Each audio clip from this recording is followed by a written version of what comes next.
Pourquoi celui qui jure de protéger le souverain est-il le premier à lui planter un couteau dans le dos? Comment se fait-il que l'homme le plus proche du trône, le gardien du sommeil de l'empereur, devienne si souvent son bourreau? Le pouvoir absolu, disent-ils, corrompt absolument. Mais l'histoire chuchote une vérité plus sombre. Le pouvoir absolu ne corrompt pas, il attire ceux qui sont déjà corrompus, et il les met à l'épreuve. L'épreuve ultime se déroule non pas sur le champ de bataille, mais dans les couloirs feutrés des palais, là où l'acier d'un poignard brille plus fort que l'or d'une couronne. Un empire se construit sur les os des ennemis, mais il s'effondre toujours par la trahison des amis. Bienvenue dans les coulisses sanglantes du pouvoir, là où la seule loi est la survie, et où le trône est le prix d'un jeu dont personne ne sort jamais vraiment vainqueur. Nous sommes à Rome, en l'an 192 de notre ère. L'empereur Commode, fils du grand Marc Aurèle, est mort, étranglé dans son bain par son entraîneur de lutte, Narcisse, à l'instigation de sa maîtresse et de ses préfets du prétoire. Un complot classique, presque banal pour l'époque. Son successeur, le respectable sénateur Pertinax, tente de restaurer l'ordre. Il veut réformer l'armée, réduire les dépenses extravagantes et mettre fin à l'indiscipline de la garde prétorienne, cette unité d'élite créée pour protéger l'empereur, mais devenue depuis longtemps son principal prédateur. Quelle erreur! Seriez-vous capable de tout sacrifier pour avoir une chance de monter sur le trône, sachant que demain le même sort pourrait vous attendre? Les prétoriens n'aiment pas les réformes, surtout celles qui menacent leurs privilèges et leurs primes. Après seulement 87 jours de règne, une cohorte de 300 gardes en colère se présente aux portes du palais palatin. Ils n'ont pas de plan précis, juste une fureur avide. Pertinax, courageux mais naïf, décide de leur parler lui-même. Il croit encore à la loyauté, à la raison. Il descend à leur rencontre, seul, et tente de les haranguer. Pendant un instant, son autorité semble l'emporter. Les soldats hésitent. Mais un seul homme, un certain Tosius, brise le charme. Il lance son javelot et transperce l'empereur. C'est le signal. La meute se déchaîne. Le corps de l'homme qui dirigeait le monde est déchiqueté. Sa tête est plantée sur une pique et promenée dans les rues de Rome comme un trophée. La dignité de l'Empire est morte avec lui. Ce qui suit dépasse l'entendement. C'est un acte d'une telle bassesse qu'il marque à jamais l'histoire de Rome.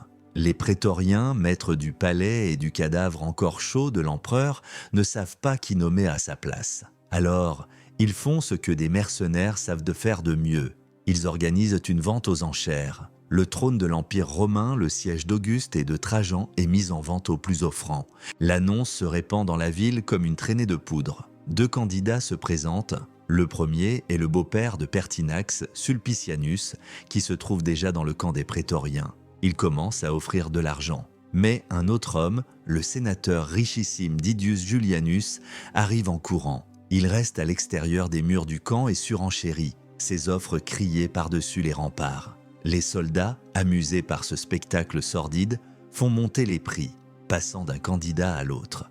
Sulpicianus offre 20 000 sesterces par soldat. Julianus en propose 25 000. C'est une somme colossale, l'équivalent de plusieurs années de solde. L'affaire est conclue, le trône est vendu, les portes du camp s'ouvrent et Didius Julianus est proclamé empereur. Il a acheté le pouvoir comme on achète une villa ou un esclave. Les prétoriens l'escortent jusqu'au Sénat, où les sénateurs terrifiés ratifient cette farce macabre. Julianus s'installe dans le palais, entouré de ses protecteurs. Mais il comprend vite son erreur.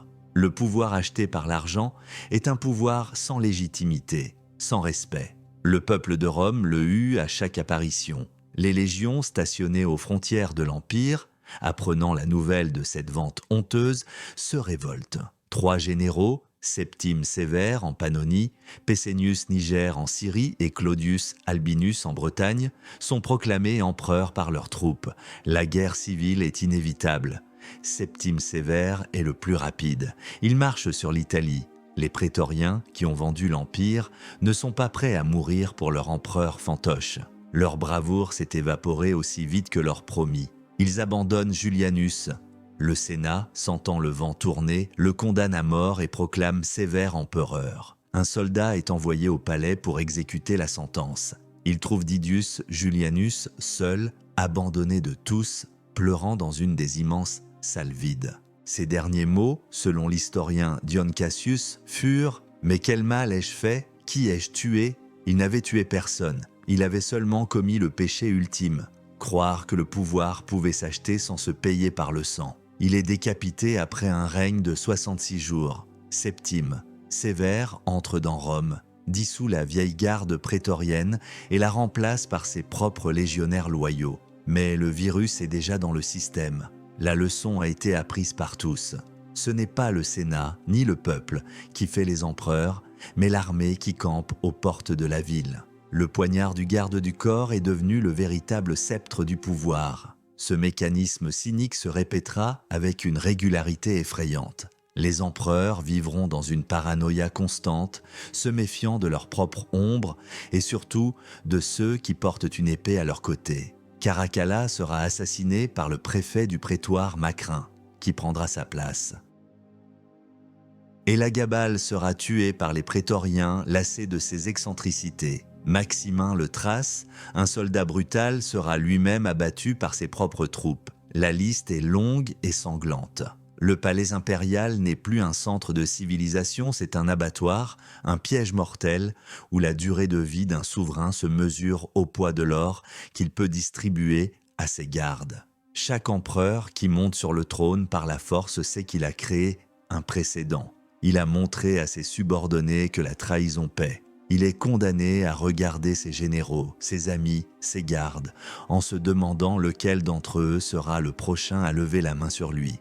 Qu'est-ce qui pousse un homme à trahir celui à qui il a juré fidélité? Est-ce l'appât du gain, l'ambition ou la simple peur d'être la victime avant de devenir le bourreau? La réponse est probablement un mélange de tout cela. Le pouvoir absolu crée un vide moral où la loyauté n'est ni qu'une faiblesse et la trahison, une stratégie de survie. Le phénomène de la garde prétorienne n'est pas seulement une anomalie romaine, c'est l'archétype d'une maladie du pouvoir. Chaque fois qu'un dirigeant s'entoure d'une caste militaire d'élite, qu'il la couvre de privilèges et la place au-dessus des lois, il crée les instruments de sa propre destruction. Il forge une épée qu'il ne peut plus contrôler et qui, un jour ou l'autre, se retournera contre lui. Cette garde, qui goûte au pouvoir en coulisses, finit inévitablement par le vouloir pour elle-même. Pourquoi obéir à un homme alors qu'on peut commander à sa place?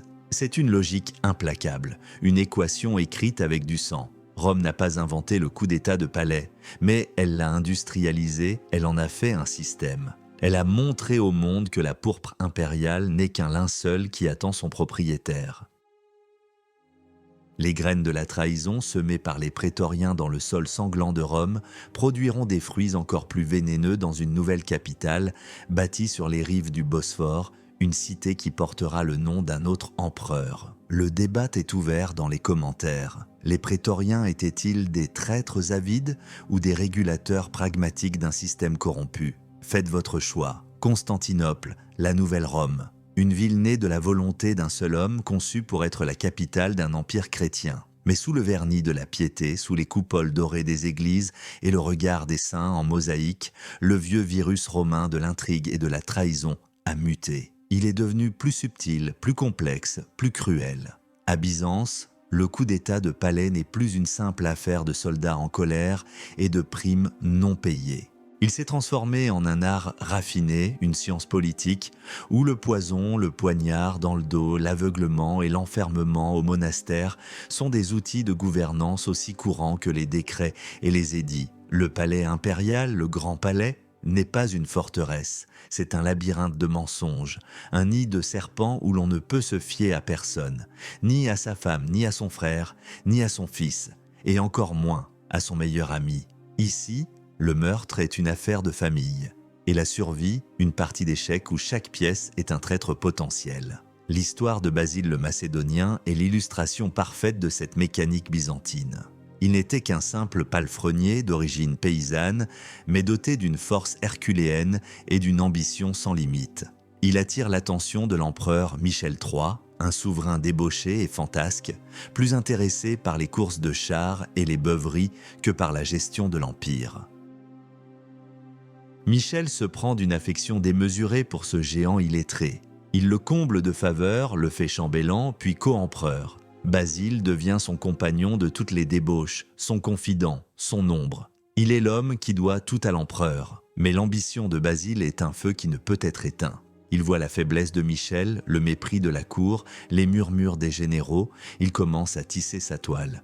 D'abord, il persuade Michel que son oncle, le puissant César Bardas, qui dirigeait de fait l'Empire, complote contre lui. Michel, ivre et paranoïaque, donne son accord. Basile assassine Bardas de ses propres mains en pleine campagne militaire, sous les yeux de l'empereur. Le sang de son premier bienfaiteur a coulé. La voie est libre. Mais Basile sait que tant que Michel vivra, sa position restera précaire. L'empereur, dans un de ses caprices, pourrait le détruire aussi vite qu'il l'a élevé.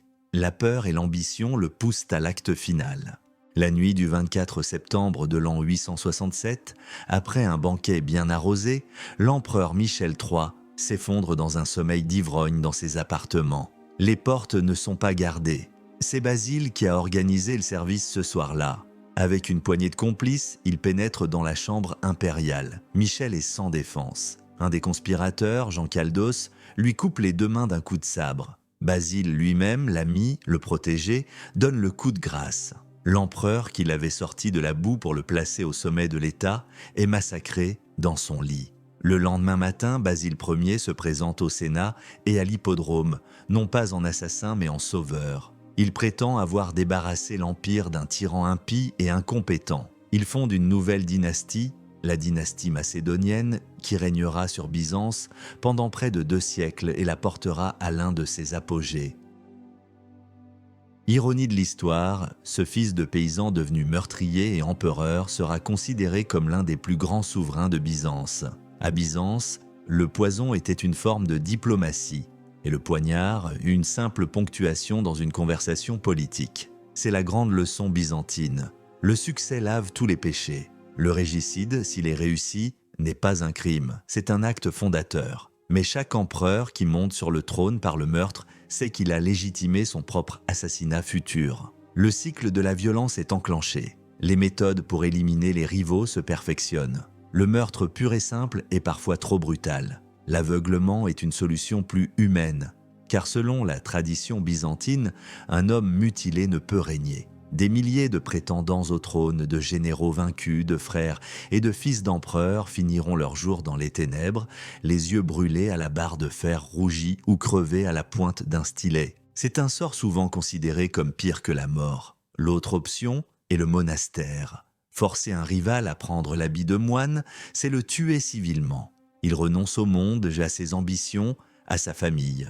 De nombreux empereurs déchus finiront leur vie à copier des manuscrits et à prier pour le salut de l'âme de celui qui leur a volé le trône. Le poison est également un outil de prédilection discret et efficace. Des poisons lents qui simulent une maladie, des poisons rapides servis dans une coupe de vin lors d'un banquet. Les eunuques de la cour, ces hommes qui n'ont rien à perdre et tout à gagner, deviennent les maîtres de ces arts obscurs. Ils contrôlent l'accès à l'empereur, servent sa table, écoutent aux portes. Ils sont les nerfs du palais et souvent la main qui frappe. Les femmes jouent aussi un rôle central dans ce théâtre de la cruauté.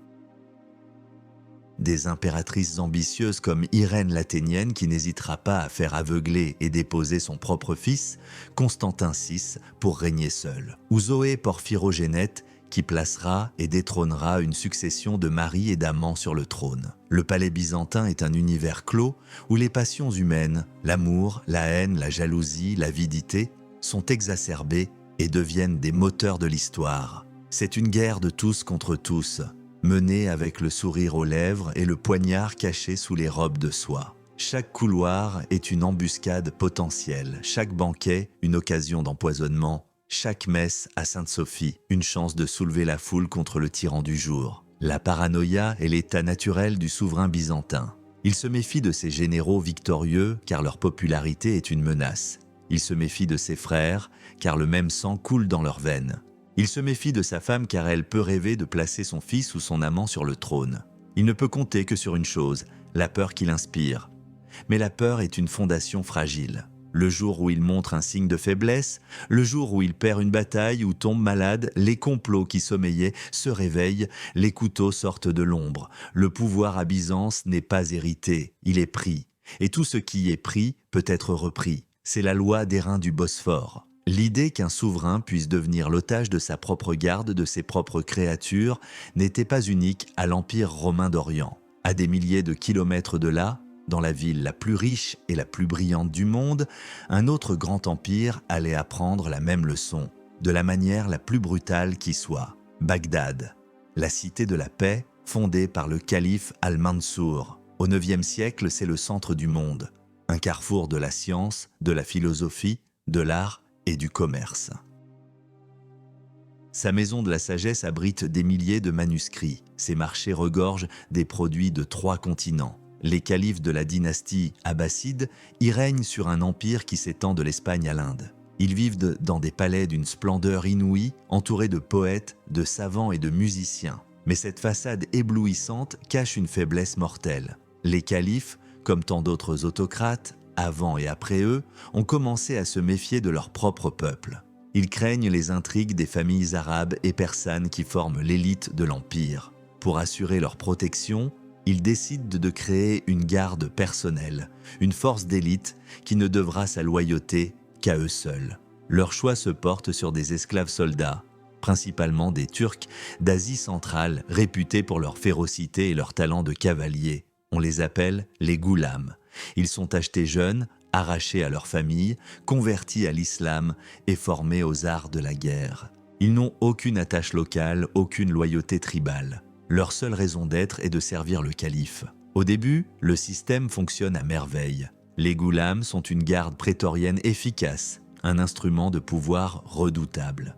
Mais l'instrument devient vite plus puissant que la main qui le tient. Les califes les couvrent d'or, de terres et de titres. La garde turque devient une caste militaire privilégiée et arrogante. Ils s'installent dans la nouvelle capitale de Samarra, construite pour les éloigner de la population de Bagdad qui les déteste. Ils deviennent un État dans l'État, et inévitablement, ils comprennent que celui qui contrôle la vie du calife contrôle l'Empire. Le point de bascule arrive avec le calife Al-Mutawakkil. C'est un souverain pieux, mais autoritaire, qui tente de réduire l'influence croissante des généraux turcs. Il commet l'erreur fatale de les humilier publiquement et de menacer leurs biens. Pire encore, il décide de changer l'ordre de succession, favorisant un de ses fils au détriment de l'aîné, Al-Muntasir, qui était proche des commandants turcs. La peur et l'ambition, encore et toujours. Le fils humilié et les généraux menacés trouvent un terrain d'entente. Un complot est ourdi dans le secret des casernes de Samarra en décembre de l'an 861, alors que le calife Al-Mutawakkil dîne avec quelques amis, les conspirateurs passent à l'action. Un général turc du nom de Bouga le Jeune fait irruption dans la salle avec ses hommes. Le calife, stupéfait, est tué sur le coup, ainsi que son vizir. Son fils, Al-Muntasir, est immédiatement proclamé calife. Ce meurtre ouvre les vannes de l'enfer. C'est le début de ce que les historiens appellent l'anarchie à Samarra. Une décennie de chaos et de coups d'État sanglants qui va ruiner le prestige et le pouvoir du califat abbasside. Al-Muntasir, le parricide, ne règne que 6 mois avant de mourir, probablement empoisonné par les mêmes généraux turcs qui l'avaient mis au pouvoir et qui craignaient sa vengeance. Ensuite, les goulams placent sur le trône un autre prince, Al-Musta'in, mais il n'est qu'une marionnette entre leurs mains. Lorsqu'il tente de s'appuyer sur d'autres factions, ils se retournent contre lui. Une guerre civile éclate entre Samarra et Bagdad. Finalement, Al-Musta'in est capturé et forcé d'abdiquer avant d'être assassiné dans son exil. Son successeur, Al-Mu'taz, subit un sort encore plus terrible. Les troupes turques, dont la solde n'a pas été payée, se mutinent.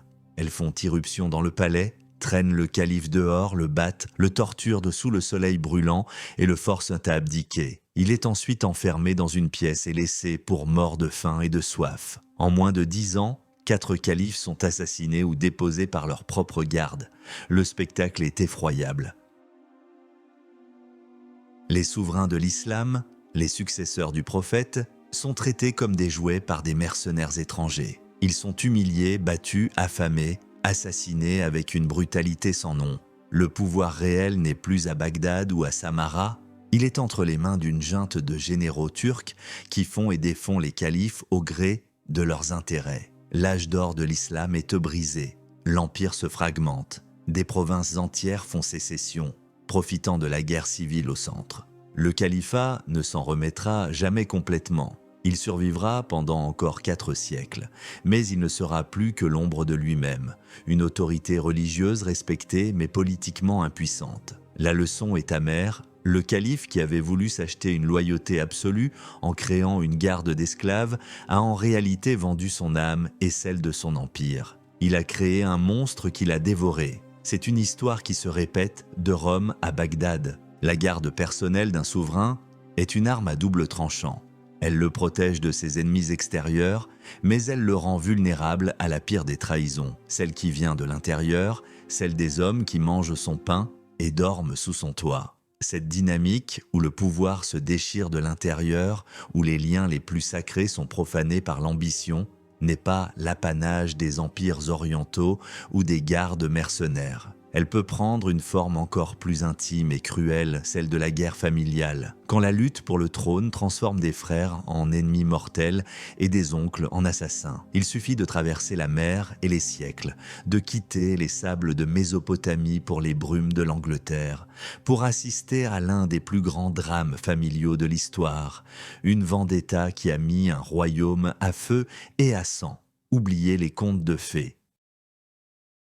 Les châteaux médiévaux ne sont pas des lieux de romance, mais des nids de vipères, où les liens du sang sont des chaînes. Et la couronne, une malédiction. La guerre des 2 roses, ce conflit qui a opposé les maisons de Lancastre et d'York pendant 30 ans au XVe siècle, n'est pas une simple guerre civile. C'est une longue et sanglante série de coups d'État, de complots, d'assassinats et de trahisons, où le trône change de propriétaire au gré des batailles et des intrigues de cour. Chaque roi est un usurpateur aux yeux de ses rivaux. Chaque règne est une parenthèse fragile, menacée par les cousins, les neveux et les frères qui attendent leur heure. Au centre de cette saga se trouve une figure qui incarne à jamais l'archétype de l'usurpateur. Richard de Gloucester, le futur roi Richard III. Un homme dont le nom est devenu synonyme de tyrannie et d'ambition dévorante. Shakespeare en a fait un monstre difforme, un génie du mal. La réalité est sans doute plus complexe, mais non moins terrible. En 1483, le roi Édouard IV de la maison d'York meurt subitement. Il laisse derrière lui 2 jeunes fils. Édouard, 5, âgé de 12 ans, et Richard, duc d'York, âgé de 9 ans. Le frère du défunt roi, Richard de Gloucester, est nommé lord protecteur du royaume chargé de gouverner en attendant la majorité du jeune Édouard V. Richard est un soldat accompli, un administrateur compétent et un homme d'une loyauté sans faille envers son frère Édouard, du moins en apparence. Car sous le masque de l'oncle dévoué se cache une ambition de glace. Que se passe-t-il dans la tête d'un homme qui a passé sa vie dans l'ombre du trône, à obéir, à servir, et qui voit soudain le pouvoir suprême à portée de main, seulement séparé de lui par la vie de 2 enfants? Pour Richard, la situation est simple. S'il laisse son neveu être couronné, le pouvoir réel passera aux mains de la famille de la reine-mère, les Woodville, qu'il déteste et méprise. Il sera écarté et probablement éliminé. Pour lui, c'est une question de survie. Frapper le premier ou être frappé. Il choisit de frapper. Sa prise de pouvoir est un coup d'État mené avec une rapidité et une brutalité chirurgicale. D'abord, il intercepte le jeune roi Édouard V qui se rendait à Londres pour son couronnement. Il arrête et exécute les membres de son escorte, les principaux alliés des Woodville.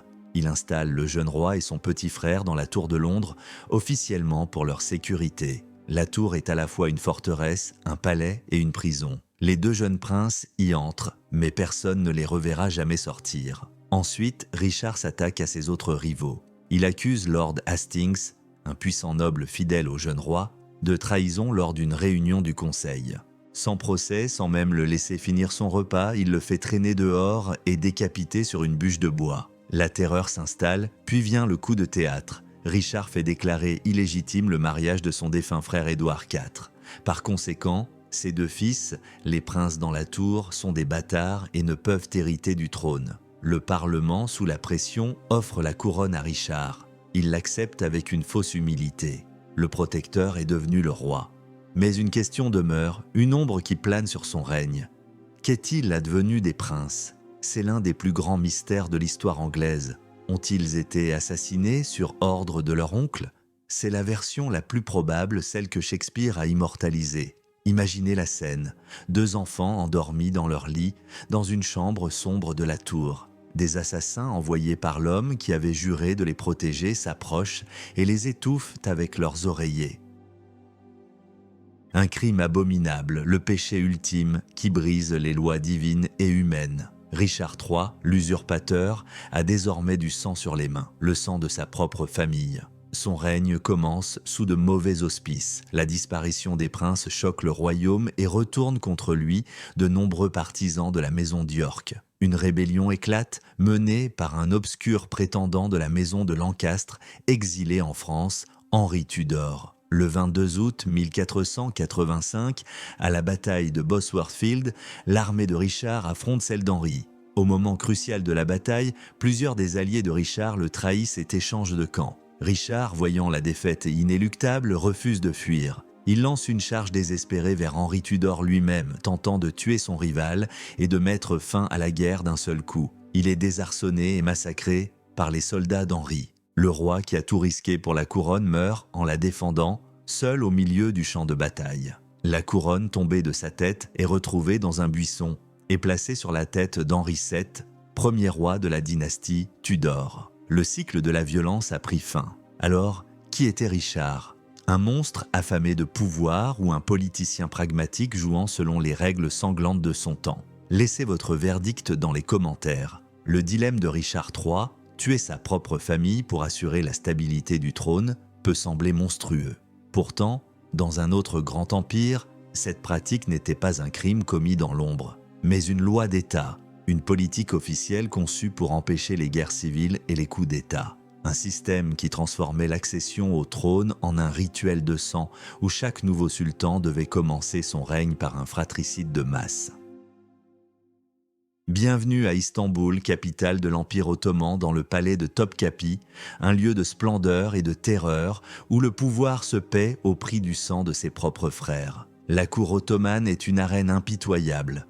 Contrairement aux monarchies européennes où la primogéniture, la succession du fils aîné, est la règle, la succession ottomane est une course à mort. Tous les fils du sultan ont un droit égal au trône. À la mort de leur père, celui qui parvient le premier à Istanbul et se fait acclamer par l'armée et les oulémas devient sultan. Les autres sont considérés comme des menaces, des foyers potentiels de rébellion. Pour éviter les guerres de succession qui ont failli détruire l'Empire à ses débuts, le sultan Mehmed II, le conquérant de Constantinople, a promulgué une loi tristement célèbre, la loi du fratricide. Elle stipule: pour le bien de l'État, celui de mes fils qui montera sur le trône a le droit de faire exécuter ses frères. Ce n'est pas une permission, c'est un devoir. La mise en œuvre de cette loi donne lieu à des scènes d'une cruauté inouïe. Lorsqu'un sultan meurt, une course contre la montre s'engage. Le grand vizir envoie des messagers à tous les fils du sultan qui servent comme gouverneurs dans les provinces. Le premier arrivé à la capitale gagne le trône. Une fois couronné, sa première décision est d'envoyer les bourreaux muets, des exécuteurs qui ne peuvent ni parler ni entendre, pour ne jamais révéler les secrets du palais dans les appartements de ses frères. La méthode d'exécution est codifiée. Comme le sang royal ne doit pas être versé, les princes sont étranglés avec un cordon de soie. Imaginez le règne de Mehmet III. À la mort de son père en 1595, il arrive à Istanbul et est proclamé sultan. Il fait alors venir ses 19 frères, dont certains ne sont que des nourrissons. Ils sont tous étranglés, un par un, dans une seule nuit. Leurs corps sont enterrés aux côtés de leur père. 20 cercueils quittent le palais le lendemain. En même temps, une quinzaine de concubines de son père, qui étaient enceintes, sont cousues dans des sacs et jetées dans le Bosphore. L'État est sauf. La dynastie est sécurisée. Mais à quel prix ? Cette pratique barbare a des conséquences psychologiques dévastatrices sur les sultans eux-mêmes qui vivent dans la peur constante d'être renversés par un frère caché et dans la culpabilité d'avoir massacré leur propre famille. Le harem du sultan, loin d'être le lieu de plaisir que l'imaginaire occidental a fantasmé, est le véritable centre du pouvoir et des complots. C'est un monde de femmes dirigé par la mère du sultan, la sultane validée. C'est elle qui tire les ficelles, qui forme des alliances avec les vizirs et les généraux, qui promeut ses fils préférés et intrigue contre les autres. Les concubines rivalisent pour donner un fils au sultan et s'assurer un avenir. La haine entre les mères des différents princes est mortelle, car la survie de leur fils dépend de sa capacité à éliminer les autres. Mais la loi du fratricide n'est pas le seul mécanisme de violence. Les sultans doivent aussi faire face à une autre menace, encore plus redoutable que leurs frères, les janissaires. Comme les prétoriens à Rome et les goulams à Bagdad, les janissaires sont une infanterie d'élite, à l'origine composée de jeunes chrétiens capturés et convertis, entièrement dévoués au sultan. Mais avec le temps, ils sont devenus une caste militaire puissante et turbulente, les véritables arbitres du pouvoir. S'ils sont mécontents de la politique du sultan ou si leur solde est en retard, ils se révoltent. Leurs chaudrons de camp, symbole de leur unité, sont renversés sur la place publique. C'est le signal de la rébellion. Ils marchent sur le palais, exigent la tête du grand vizir, et parfois celle du sultan lui-même.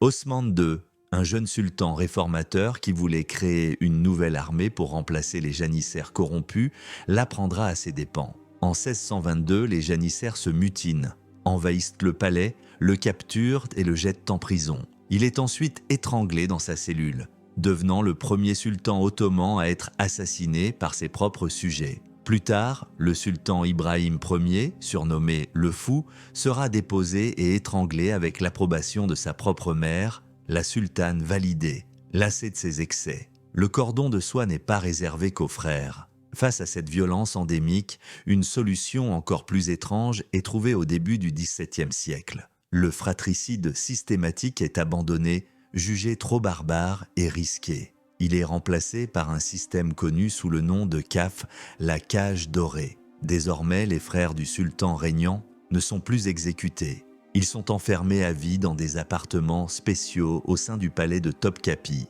Ils vivent dans un luxe incroyable, entourés de serviteurs et de concubines, mais ils n'ont pas le droit de sortir ni d'avoir d'enfants. Ils sont coupés du monde, des affaires de l'État, de toute vie réelle. En les sauvant de la mort, ce système les tue psychologiquement. Beaucoup deviennent fous, alcooliques ou sombrent dans la dépression. Et l'ironie tragique, c'est que si le sultan venait à mourir sans héritier, on allait chercher un de ces hommes brisés qui n'a aucune expérience du monde pour le placer sur le trône de l'un des plus grands empires de la planète. L'Empire ottoman a institutionnalisé la paranoïa. Entre la loi du fratricide et la folie de la cage dorée, il a exploré les limites de la cruauté politique, montrant que pour conserver un pouvoir absolu, un homme est prêt à sacrifier non seulement sa famille, mais aussi sa propre humanité. Cette idée que la garde d'élite, l'instrument de la puissance du souverain, puisse devenir son juge et son bourreau, trouvera un écho particulièrement puissant dans un autre empire, loin au nord, un empire de glace et de neige, où pendant un siècle, le trône ne se transmettra pas par le sang, mais par la pointe des baïonnettes. Saint-Pétersbourg, la capitale impériale construite sur un marécage par la volonté de fer de Pierre le Grand. Une ville de palais grandiose, de façades pastel et de canaux gelés. Au XVIIIe siècle, après la mort de son fondateur, la Russie entre dans une période de turbulence politique que l'historien Vassili Kliouchevski appellera l'époque des révolutions de palais. Pendant près de 40 ans, la succession au trône n'est pas déterminée par les lois ou les testaments, mais par la force brute et l'intrigue. L'acteur principal de ce drame n'est pas la noblesse, ni le clergé, mais la garde impériale. Les régiments d'élite Préobrajensky, Semyonovski et Izmaïlovski, créés par Pierre comme le fer de lance de son armée moderne, deviennent les prétoriens de Saint-Pétersbourg. Ce sont eux qui font et défont les empereurs et surtout les impératrices, car c'est une particularité de cette période. Ce sont majoritairement des femmes qui montent sur le trône, portées au pouvoir par les baïonnettes de leurs gardes amants. Le mécanisme est simple. À la mort d'un souverain, plusieurs candidats se présentent. La faction qui parvient à convaincre les régiments de la garde de la soutenir l'emporte. Le coup d'État se déroule généralement la nuit, rapidement et sans effusion de sang dans la capitale. Les gardes arrêtent les partisans du régime précédent. Et le nouveau monarque est proclamé au petit matin. La loyauté de la garde est achetée avec des promesses de terre, de serre, de grade et de vodka. La première à bénéficier de ce système est Catherine Ier, la seconde épouse de Pierre le Grand, une ancienne servante lituanienne. À la mort de Pierre en 1725, la vieille noblesse veut limiter le pouvoir autocratique.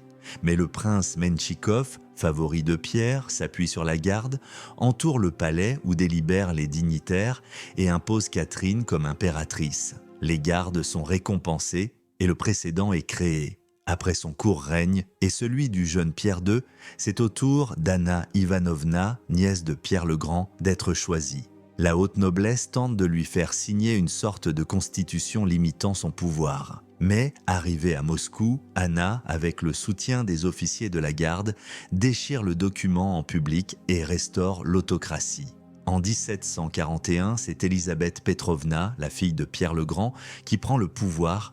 Belle, ambitieuse et populaire auprès de la garde, elle mène personnellement une compagnie du régiment Préobrajensky au palais d'hiver pendant une nuit de décembre. Elle réveille le jeune tsar-enfant Ivan VI et sa mère régente, les arrête et se fait proclamer impératrice. Son règne de 20 ans sera une période de faste et de culture, mais il a commencé par un coup d'État militaire. Le point culminant de cette époque des baïonnettes est le coup d'État de 1762 qui porte sur le trône l'une des plus célèbres souveraines de l'histoire, Catherine II, dite la Grande. C'est une histoire qui mêle ambition politique, intrigue amoureuse et drame personnel. Catherine est une princesse allemande, Sophie d'Anhalt-Zerbst, choisie pour épouser l'héritier du trône russe, le futur Pierre III. Leur mariage est un désastre. Pierre est un homme immature, excentrique, obsédé par l'armée prussienne et son roi, Frédéric II, qui l'idolâtre. Devenu empereur à la mort d'Élisabeth, il s'aliène rapidement tout le monde à la cour. Il ridiculise le clergé orthodoxe, signe une paix humiliante avec la Prusse, l'ennemi juré de la Russie, et projette de remplacer les régiments de la garde par ses propres troupes du Holstein. Il menace également de répudier Catherine et de l'enfermer dans un couvent pour épouser sa maîtresse. Catherine, intelligente, cultivée et ambitieuse, sent que sa vie est en danger. Elle a su, au fil des ans, gagner l'estime de la société pétersbourgeoise et surtout l'affection de la garde. Son amant, Grigori Orlov, est un officier du régiment Izmaïlovski. Et ses 4 frères sont également des gardes influents. Un complot se noue autour d'elle. Le 28 juin 1762, alors que Pierre III se trouve dans sa résidence d'Oranienbaum près de la capitale, les conspirateurs décident d'agir. L'un des frères, Orlov, galope jusqu'au palais de Peterhof où se trouve Catherine et lui annonce que l'heure est venue. Elle s'habille en uniforme d'officier de la garde et se rend à Saint-Pétersbourg. Les régiments se rallient à elle l'un après l'autre. Elle est proclamée impératrice au Sénat et au synode. La prise de pouvoir est fulgurante. Quand Pierre III apprend la nouvelle, il panique. Il hésite, tente de négocier, puis s'enfuit. Il est finalement rattrapé et forcé d'abdiquer. Il est emmené dans une résidence à Ropcha, sous la surveillance d'Alexeï Orlov, le frère de Grigori. Une semaine plus tard, une lettre arrive au palais. Alexeï Orlov, ivre et terrifié, annonce à Catherine que Pierre était mort. La version officielle parle d'une colique hémorroïdale, personne n'y croit. La vérité jamais complètement élucidée est que l'empereur déchu a été assassiné, probablement étranglé lors d'une querelle avec ses gardiens. Catherine a-t-elle ordonné le meurtre? Probablement pas. L'a-t-elle laissé faire? Certainement. Elle a commencé son long et glorieux règne avec le sang de son mari sur les mains. Elle a montré au monde que dans la lutte pour le pouvoir, même les liens du mariage ne pèsent rien face à l'acier froid d'une baïonnette. L'éclat des balles et du siècle des Lumières en Russie ne doit pas faire oublier qu'il reposait sur une base fragile. La loyauté chèrement payée d'une garde qui s'était habituée à choisir ses maîtres. Mais que se passe-t-il lorsque le coup d'État ne vise plus seulement la personne du roi, mais le principe même de la monarchie? Que se passe-t-il lorsque la colère ne gronde plus seulement dans les casernes, mais dans les rues d'une capitale affamée?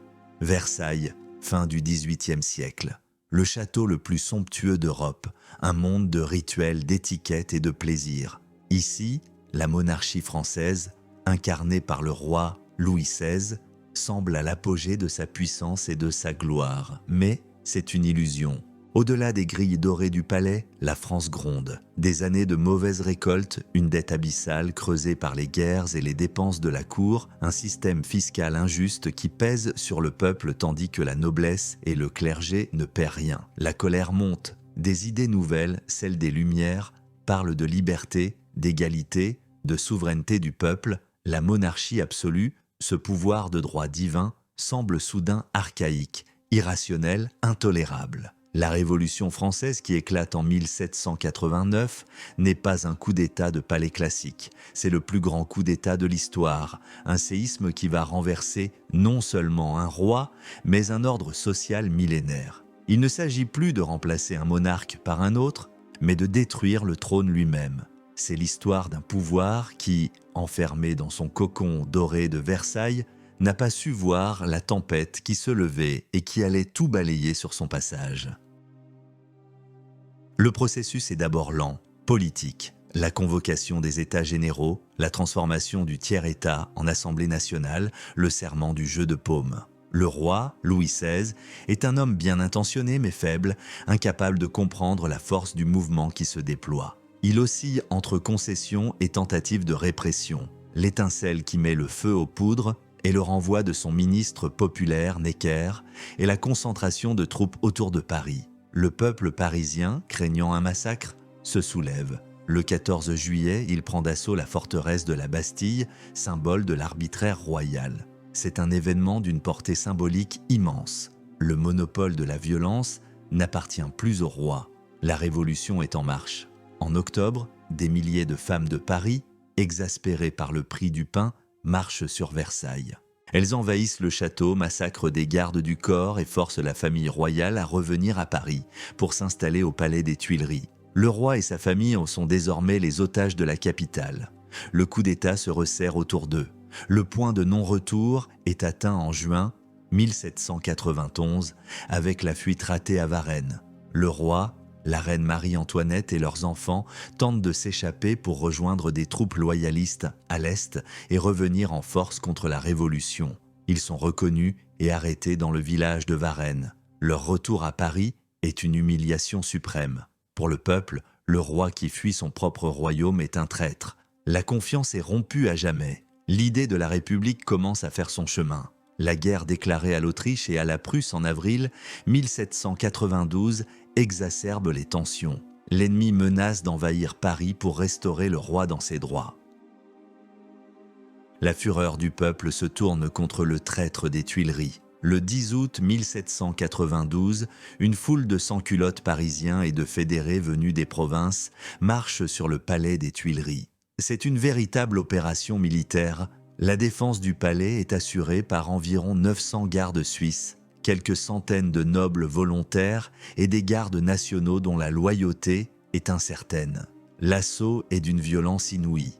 Les gardes suisses, fidèles à leur serment, résistent avec un courage désespéré. Ils tirent sur la foule, qui recule, puis revient en force, écrasant les défenseurs sous le nombre. C'est un massacre.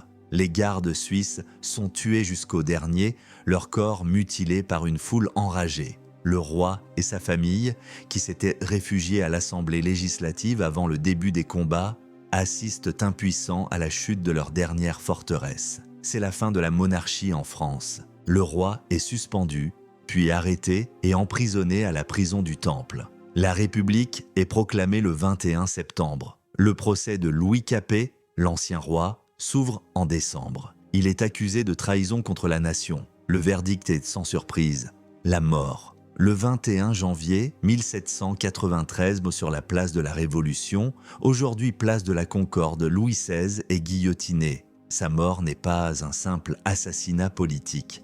C'est un acte rituel, la mise à mort publique du principe monarchique. La tête du roi, montrée à la foule, symbolise la fin de 1000 ans d'histoire. La Révolution a dévoré son roi, mais elle ne s'arrêtera pas là. La terreur qui suivra montrera que la machine à tuer, une fois lancée, est difficile à arrêter. Le coup d'État permanent de la Révolution a montré au monde que le peuple, quand il est poussé à bout, peut devenir le plus impitoyable des conspirateurs.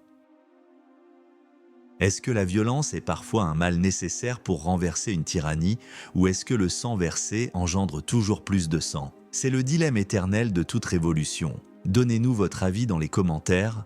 La révolution était-elle une libération juste ou une catastrophe sanglante? Le régicide de Louis XVI a été un événement mondial, un spectacle public qui a secoué tous les trônes d'Europe.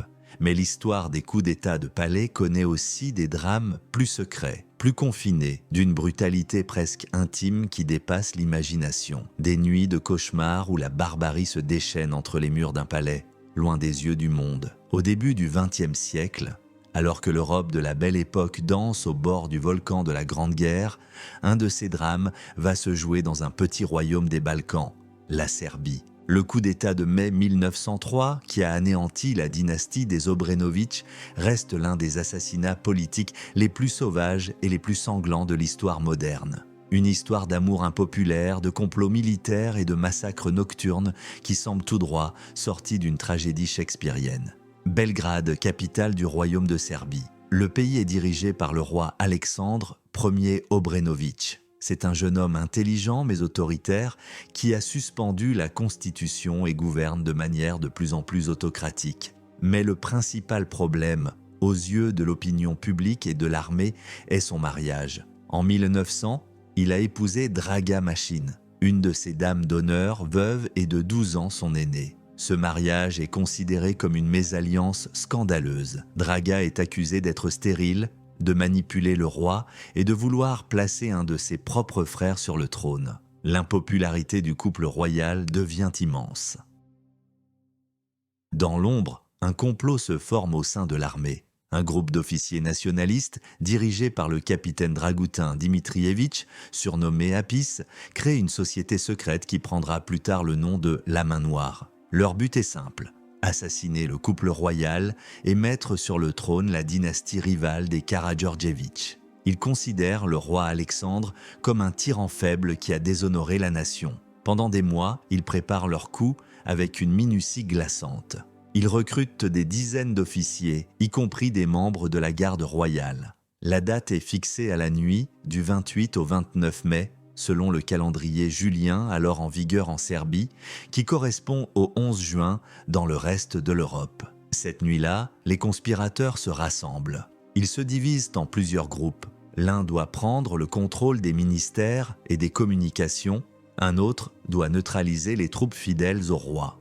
Le groupe principal, dirigé par Apis lui-même, a pour mission de prendre d'assaut le vieux palais et de tuer le roi et la reine. L'opération commence vers 2 heures du matin. Les portes du palais sont dynamitées. Une fusillade éclate avec les quelques gardes qui résistent. Les conspirateurs, ivres de vin et de haine, se précipitent à l'intérieur du palais. Ce qui suit est une chasse à l'homme macabre. Les officiers parcourent les couloirs obscurs du palais, cherchant le roi et la reine. Ils fouillent chaque pièce, défoncent les portes, lacèrent les portraits royaux à coups de sabre. Mais le couple royal reste introuvable. Pendant près de 2 heures, la recherche est vaine. Les conspirateurs commencent à s'énerver. Certains pensent que le roi et la reine ont réussi à s'échapper. C'est alors qu'un des aides de camp du roi, qui avait été capturé, révèle sous la menace l'existence d'une cachette secrète, une petite pièce dissimulée derrière un miroir dans la chambre royale. Les officiers se précipitent dans la chambre. Ils découvrent la porte secrète. Ils ordonnent au roi de sortir. Alexandre demande si sa vie et celle de la reine seront épargnées. Les conspirateurs lui donnent leur parole d'officier. Une promesse qui ne vaut rien. La porte s'ouvre. Le roi et la reine apparaissent, vêtus seulement de leur chemise de nuit. La reine Draga tente de protéger le roi avec son corps. C'est à ce moment-là que la barbarie se déchaîne. Les officiers ouvrent le feu à bout portant. Le couple royal s'effondre, criblé de balles. Mais ce n'est pas assez. Les assassins se jettent sur les corps avec leurs sabres et leurs baïonnettes. Ils les lacèrent, les mutilent avec une fureur bestiale. Le dénouement est encore plus sordide. Les corps horriblement défigurés du roi et de la reine sont ensuite traînés et jetés par-dessus le balcon de la chambre, atterrissant sur un tas de fumier dans le jardin du palais. Leurs cadavres nus et sanglants sont exposés au regard de tous comme un avertissement. Le coup d'État est un succès. La dynastie des Karađorđević est restaurée. Les assassins deviennent des héros nationaux. Mais l'Europe est horrifiée par cette boucherie. Les relations diplomatiques avec la Serbie sont rompues. Cet acte de violence extrême a laissé une tache indélébile sur le pays et a contribué à l'instabilité des Balkans, cette poudrière de l'Europe. Le chef des conspirateurs, Apis, continuera à jouer un rôle sinistre dans la politique serbe. La Main Noire sera l'organisation qui planifiera, 11 ans plus tard, l'assassinat de l'archiduc François Ferdinand à Sarajevo, l'étincelle qui déclenchera la Première Guerre mondiale. Le coup de mai de Belgrade a été une répétition générale, une démonstration de la façon dont le fanatisme politique et la violence peuvent échapper à tout contrôle. Il a montré que même au XXe siècle, l'âge de la raison et du progrès, la lutte pour le pouvoir peut réveiller les instincts les plus sombres de l'humanité. Pourtant, le même siècle verra naître une nouvelle forme de coup d'État où la technologie et la psychologie remplaceront de plus en plus la brutalité pure. Un coup d'État où un trône peut s'effondrer sans qu'une seule goutte de sang ne soit versée. Le Caire, juillet 1952. La ville étouffe sous la chaleur de l'été. Le royaume d'Égypte est une poudrière sociale. D'un côté, une élite corrompue et cosmopolite vit dans un luxe extravagant.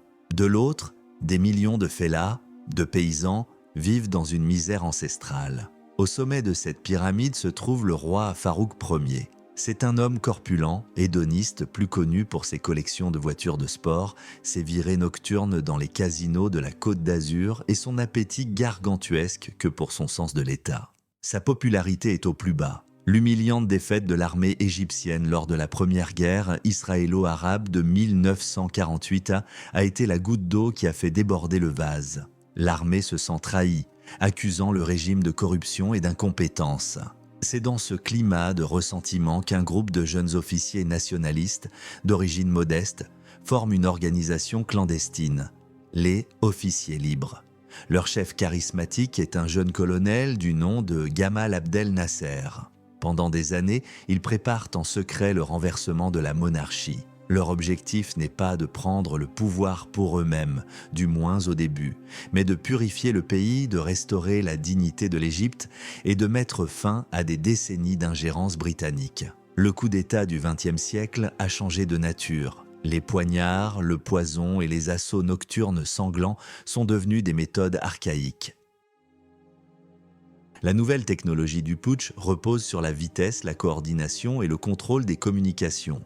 Il ne s'agit plus de tuer le roi, mais de l'isoler, de le paralyser, de le rendre impuissant. La nuit du 22 au 23 juillet 1952, les officiers libres passent à l'action. L'opération est menée avec une précision militaire chirurgicale. Des unités de l'armée, commandées par des membres du mouvement, sortent de leur caserne. En quelques heures, sans rencontrer de résistance significative, elles prennent le contrôle de tous les points stratégiques du Caire. Le quartier général de l'armée, les stations de radio, les centraux téléphoniques, les aéroports, les gares. Le coup d'État se déroule dans un calme presque surréaliste.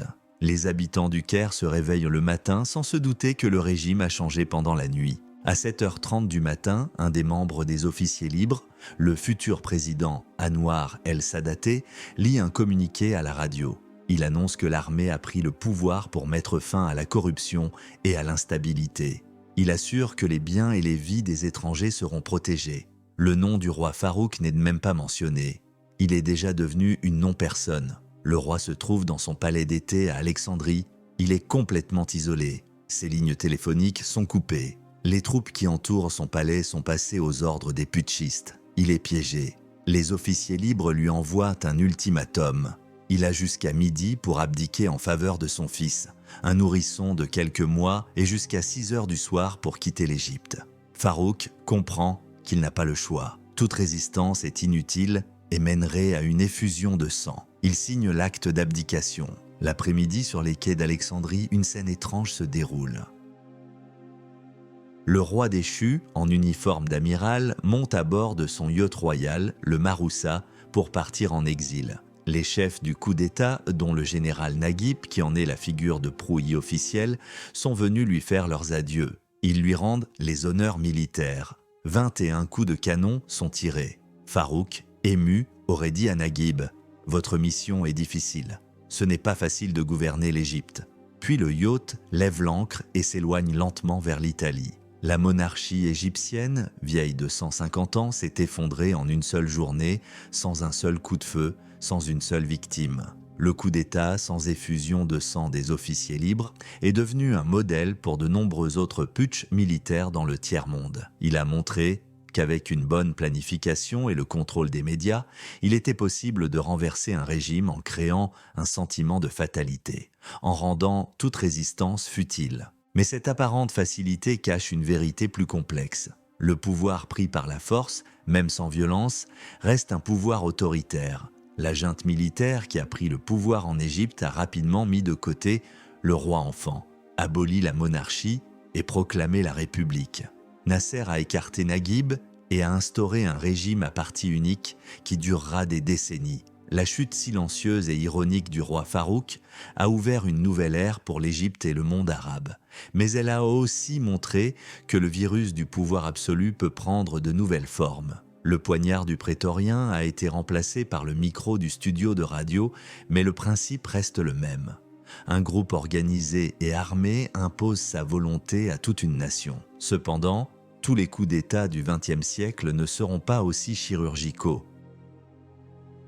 Parfois, l'ancien et le nouveau monde de la violence se rencontrent dans une confrontation apocalyptique où un palais devient une forteresse assiégée et la mort d'un dirigeant le symbole d'un choc idéologique mondial. Santiago du Chili, le 11 septembre de l'année 1973. La date résonne aujourd'hui avec le souvenir d'une autre tragédie. Mais pour des millions de personnes, ce jour est à jamais associé à la fin brutale d'un rêve et à la naissance d'une des dictatures les plus féroces d'Amérique latine. C'est l'histoire du dernier coup d'État de palais du XXe siècle, un drame où le palais présidentiel, la Moneda, est devenu le théâtre d'une bataille à mort, non seulement entre des hommes, mais entre deux visions du monde. Le Chili est un pays profondément divisé. En 1970, Salvador Allende, un médecin marxiste, est élu président à la tête d'une coalition de partis de gauche, l'Unité populaire. Son programme est radical. Nationalisation des mines de cuivre, réforme agraire, augmentation des salaires. C'est une voie chilienne vers le socialisme, une révolution par les urnes, sans violence.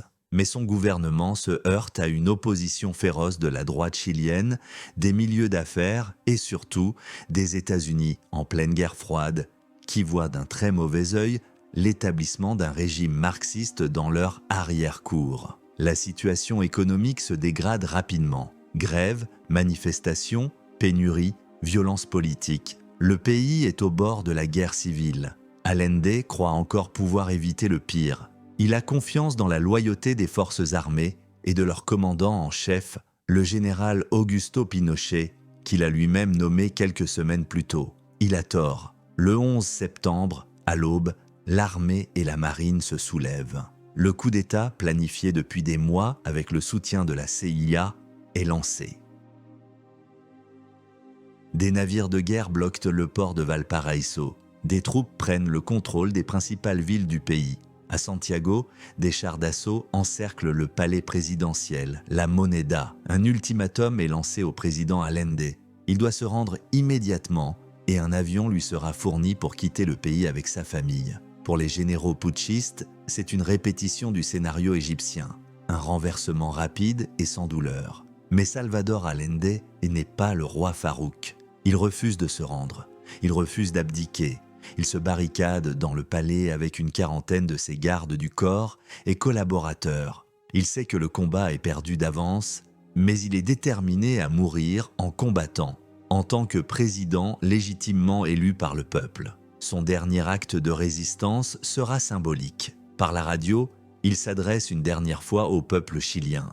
Ces mots, prononcés d'une voix calme et déterminée alors que le palais est déjà sous le feu des snipers, sont d'une dignité poignante. Il dénonce la trahison des militaires, réaffirme sa foi dans le destin du Chili et conclut par une phrase devenue légendaire « Sachez que, bien plus, tôt que tard, s'ouvriront de nouveau les grandes avenues où passera l'homme libre pour construire une société meilleure. Vive le Chili, vive le peuple, vivent les travailleurs. » Peu après ce discours, l'assaut final commence. Le coup d'État de palais a changé d'échelle. Ce ne sont plus des conspirateurs avec des poignards, mais une armée régulière avec des armes lourdes. des chars bombardent les portes de la Moneda. Puis à midi, sur ordre du général Pinochet, 2 avions de chasse Hawker Hunter de l'armée de l'air chilienne bombardent le palais. Les roquettes s'abattent sur le bâtiment historique qui prend feu. C'est un spectacle apocalyptique diffusé en direct à la télévision à... Le symbole de la démocratie chilienne est en flammes. L'infanterie donne l'assaut. Un combat acharné s'engage à l'intérieur du palais en ruine, salle par salle. Allende et ses derniers fidèles se battent avec des fusils automatiques et des casques. La bataille dure plusieurs heures. Finalement, acculé dans le salon de l'indépendance, submergé, Salvador Allende se suicide avec le fusil que lui avait offert Fidel Castro. Il a tenu sa promesse de ne pas se rendre. Sa mort met fin à la résistance. Le coup d'État a réussi. Une junte militaire, dirigée par Augusto Pinochet, prend le pouvoir. Elle restera en place pendant 17 ans, une période marquée par une répression brutale, des milliers de morts, de disparus et de torturés. Le 11 septembre de Santiago a été la conclusion tragique d'un siècle de coups d'État. Il a montré comment la mécanique de la trahison et de la violence, autrefois confinée aux couloirs des palais, pouvait, à l'ère moderne, se transformer en une opération de guerre totale, détruisant non seulement un homme et un gouvernement, mais aussi le tissu démocratique d'une nation. De la garde prétorienne vendant l'Empire romain aux enchères aux avions bombardant la Moneda, les technologies et les contextes ont changé. Le poignard a été remplacé par le char d'assaut, le poison par la propagande radiodiffusée. Mais l'essence du phénomène reste immuable. C'est toujours la même histoire, celle de la soif de pouvoir, de la peur, de la trahison. C'est l'histoire d'hommes qui, pour atteindre le sommet, sont prêts à briser tous les serments, à fouler aux pieds toutes les lois, à verser le sang de leurs maîtres, de leurs frères, de leurs compatriotes. Le virus du coup d'État continue de muter, mais il n'a jamais été éradiqué. Tant qu'il y aura un pouvoir absolu à convoiter, il y aura des hommes dans l'ombre, prêts à tout pour s'en emparer. Et le cycle de la violence, ce moteur sanglant de l'histoire, continuera de tourner encore et encore.